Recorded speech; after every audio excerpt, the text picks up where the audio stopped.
I work hard. I have a strong work ethic. I'm educated. I speak well. I am not what people expect when they think about the working poor. I am not who they think it is. So when I stand up and I confront that myth of what the working poor looks like, people had to stop and go, oh.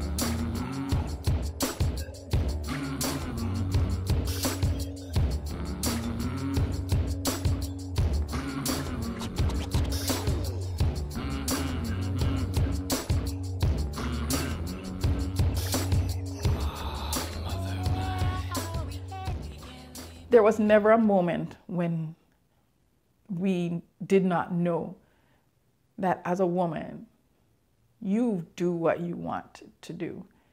My mom and her circle of friends, oh my goodness, powerhouses. They ran huge government corporations. It was so smooth, so smooth. And I'm like, I want to be like you when I grow up.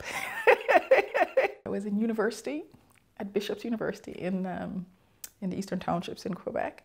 And I definitely had no intention of having any children. When I was here and had my children, and when they were 9 months old, I packed them up and went back home. Having my children out of wedlock, it was like a 9-day wonder when I came back home with them. And you know, the gossiping and you have some people who can be so mean. It was tough. You do what you have to do. My parents and my family were very supportive of me. And then I started working as a training manager in the hotel industry. There are so few things that you can actually tangibly give to your children. You can give them a sense of right and wrong and morals, and you can give them an education. After that, it's up to them. I decided I needed to bring my children back to Canada to go to high school or in school. They were born very early and they have some learning disabilities. In Jamaica, if you're not at least average, you are not going to succeed in school. So I knew I had to come back to Canada to put them in school so they could get the help that they needed. So I basically picked 5 small cities within an hour of Toronto. Cambridge was the second place I visited. And just the amazing reaction of the people that I met to give me information, to tell me about things, to tell me where I could go, to take me to places, to say this is where you would go, this is who you would need to meet. And I said, you know what? If this is the way people are in this town, my town. So I went home, packed up the kids and moved. Yeah, he's a single dad with 2 babies. Needs the help. I had been an executive manager with Sandals Resorts. I'd been a senior manager with the Wyndham Kingston, which was the premier business hotel at the time. So between the resort and the business, I thought for sure I'd be able to find. No Canadian experience. So, and it was amazing to me. At one point I looked at the lady and go, oh wow, Secretary General stays in your hotel too? Because, it was almost laughable that I could not get a job.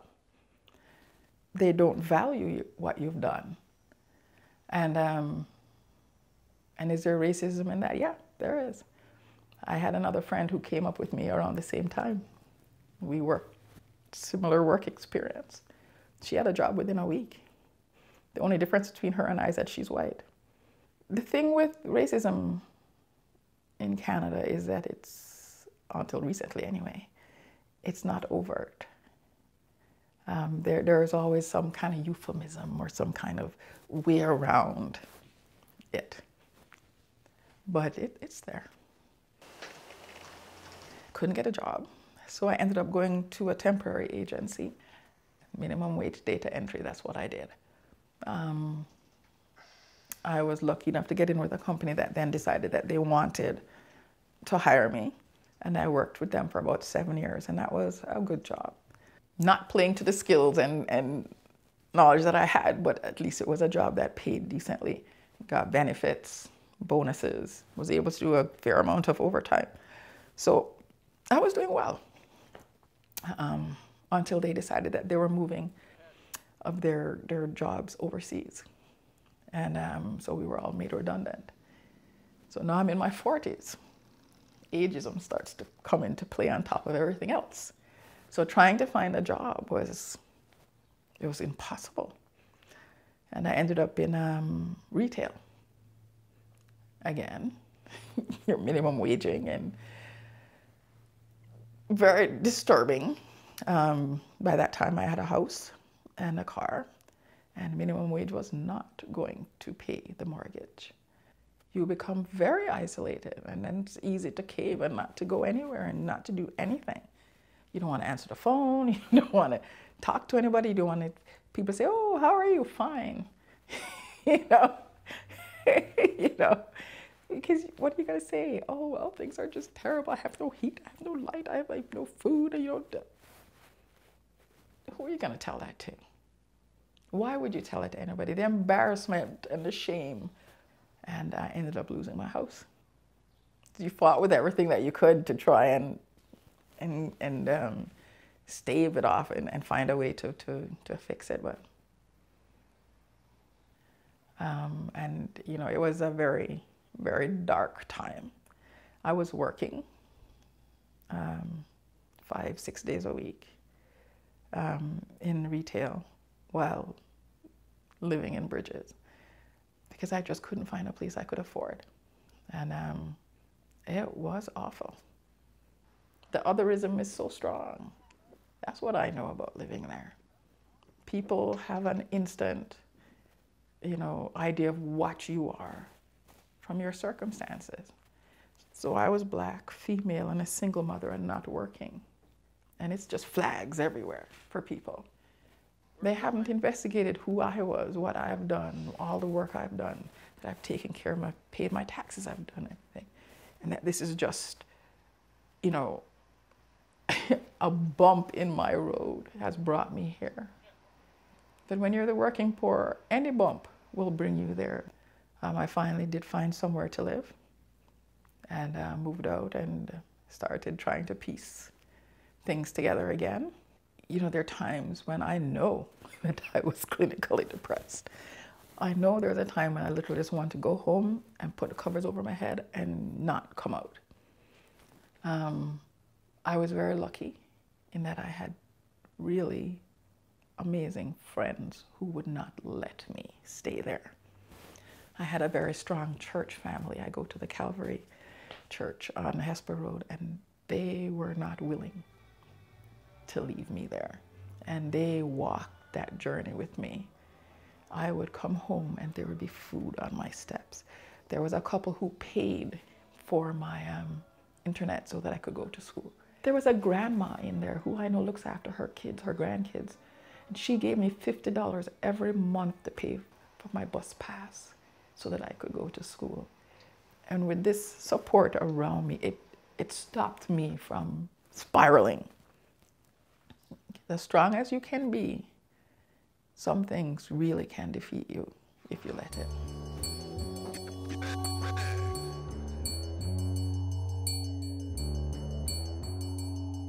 House of Friendship is an amazing organization.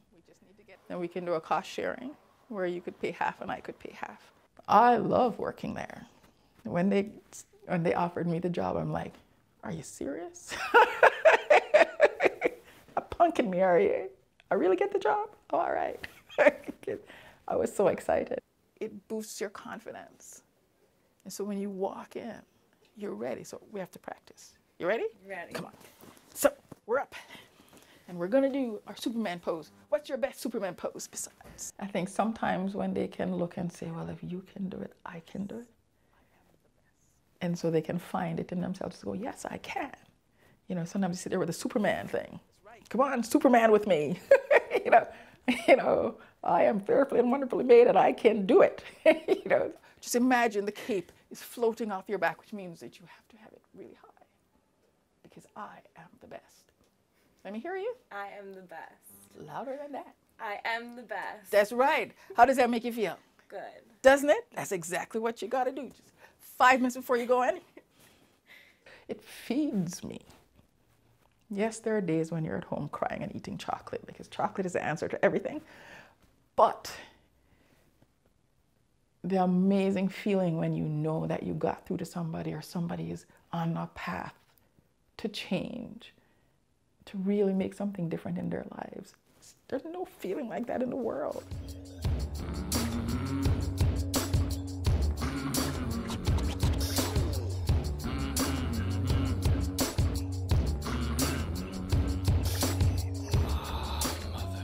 There's some things that I see that just, I am so angry beyond belief with some things, and just the inhumanity of things.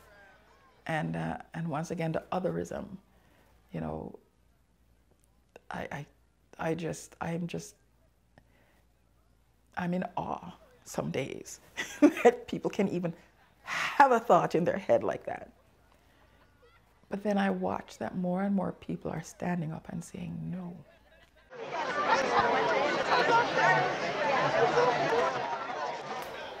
So this is how we have people living here in Cambridge, here in Ontario, in Canada.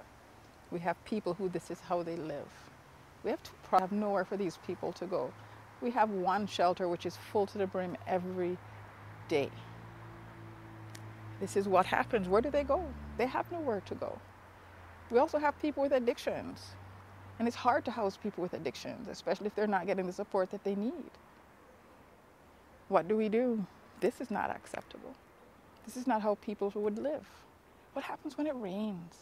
What happens when it gets too cold? What happens when there's a storm? These are people. These are our people. And we should be doing much better in a country like Canada for them. This is not acceptable. Part of why I ran this time was because I represent women. I represent women of color. I represent immigrants. I represent women of a certain age. Boy, was I representing. It's a lot of representing. But people need to be able to look up and see themselves in who is looking out for them.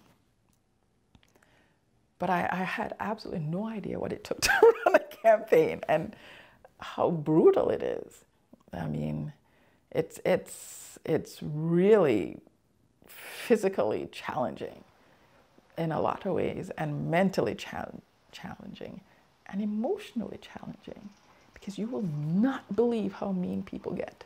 It was quite the ride. It was crazy. It was exhausting, and moments of high highs and low lows. But at the end of the day, I'm glad I did it. And it just means that I need to stay more engaged. Got my vote next time.